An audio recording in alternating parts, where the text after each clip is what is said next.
अशा प्रकारचा आहे की बघा एकनाथ शिंदेना सारखं दिल्लीला जावं लागतंय, मग ते कशासाठी का असे ना, तिकडे जाऊन ते नुसती साधी भेट घेत असतील, पण सारखं सारखं जे काय मधल्या काळात दिल्लीला त्यांच्या जाव्या लागलेल्या आहेत, याद्वारे भाजपचा कसं नियंत्रण आहे शिवसेनेवर किंवा शिंदेना सारखं जावं लागतंय याचं ते सांकेतिक प्रतीक आहे. त्यात पूर्ण आपला महाराष्ट्र आणि दिल्लीचे जे काही ऐतिहासिक संबंध राहिलेले आहेत, दिल्ली समोर माना झुकल्या नाहीत वगैरे जे आपण सगळं सांगत असतो, त्या पार्श्वभूमीवर शिंदेचं सारखं दिल्लीला जाणं हे टीकेच्या नेहमी मायक्रोस्कोपच्या खाली दरवेळी येत असतं.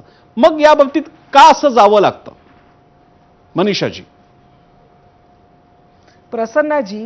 प्रसन्नजी बोला. तुम्हाला परत एकदा सांगू इच्छिते की वसंत मोरे शीतलजी, माफ यांनी करा. कदाचित मी बोललेले आहे ते ऐकलं नसेल. आम्ही परत एकदा हॅलो शीतलजी बोला, ऐकायला येते, बोला बोला. की आमच्या पक्षाची हॅलो ऐकू येते का? शीतलजी सविस्तर बोला, आम्हाला ऐकायला येते, सलग हॅलो, ऐकायला ऐकू येते, बोला येते का? तुम्ही. येत आहे. ओके.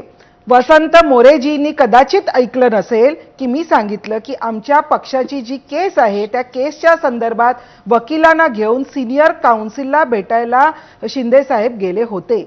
त्याच्यामुळे तुमचे संजय राऊत जे स्वतःला विश्वप्रवक्ते समजतात ते जे काही बरळत आहेत ना, ज्याला शेंडा बुडखा काहीही नाहीये, आणि त्यानंतर मी अतुल जींचं ऐकलं की ते त्यांच्या घरी कसे बसले होते शिरसाट. अहो त्यांचं घर आहे ते, त्यांनी कसं बसावं त्या घरामध्ये हे आपण सांगू शकतो का?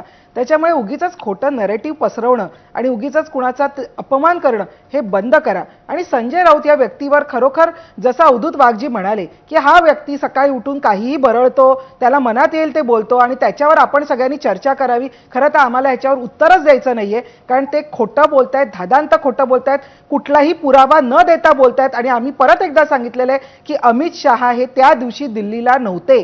तुम्ही सिद्ध करून दाखवा की जे तुम्ही बोलताय ते खरं आहे. माझं आज वसंत मोरेंना तुमच्या प्रसन्नजी तुमच्या माध्यमातून मी त्यांना आवाहन करते की त्यांनी सिद्ध करून दाखवावं, एक पुरावा दाखवावा की जे संजय राऊत बोलत होते ते खरं आहे, खरं होतं, याचा एक पुरावा दाखवावा.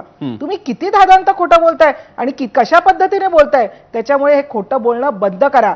जेव्हा उद्धवजी आणि आदित्यजी जेव्हा जात होते, कदाचित वसंत मोरे तेव्हा तुम्ही या पक्षात नव्हतात, तेव्हा सोनिया गांधींकडे जात होते, ते कशासाठी जात होते हे न कळण्या इतपत कोणी दूधखोळे नाहीयेत. त्याच्यामुळे आपलं ठेवावं झाकून. या सर्व ज्या गोष्टी चाललेल्या आहेत ह्या तुम्ही जेव्हा आम्हाला बोलताय त्या तुमच्याकडे 4 बोट आहेत हे विसरू नका. त्याच्यामुळे हे खरं खोटं नरेटिव्ह पसरवणं बंद करा, खोटं बोलणं बंद करा. संजय राऊत या व्यक्तीची विश्वासार्हता ही शून्य झालेली आहे, संपलेली आहे. त्याच्यामुळे ते जे काही बोलतात त्याच्यावर आता यापुढे आम्ही उत्तर देणार नाही. ठीक आहे. वसंत मोरे बहुधा त्यांना याच्यावरती उत्तर स्पष्टीकरण द्यायचं, ते झाल्यानंतर मी अतुल लोंढेंकडे जाईन. वसंत मोरे, मला वाटतं की आपल्या मराठीमध्ये एक म्हण आहे,